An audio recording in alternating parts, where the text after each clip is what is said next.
রোজ একঘেয়েমি বাড়িতে থাকতে থাকতে আর ভালো লাগছিল না, তাই সেদিন চলে গেছিলাম বাগবাজারে। হ্যালো এভরিওয়ান, আমি অমিকা। চলো আজকে আমি তোমাদের সাথে শেয়ার করব আমি হালকা ফুলকা মেকআপ কিভাবে করি।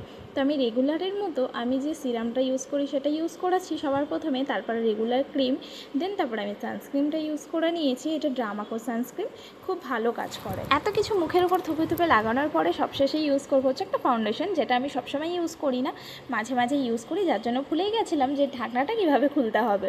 যাই হোক, ক্রিমটা আমি মুখে মনে অনেকটা বেশি লাগিয়ে ফেলেছি, স্কিনটা দেখি সাদা সাদা হয়ে গেছে। তো এটাকে কভার করার জন্য আমি ব্লেন্ডারটাকে ভালো করে জল দিয়ে ভিজিয়ে নিয়েছি, তারপরে এটাকে ট্যাপ ট্যাপ করে ভালোভাবে লাগিয়ে নিয়েছি।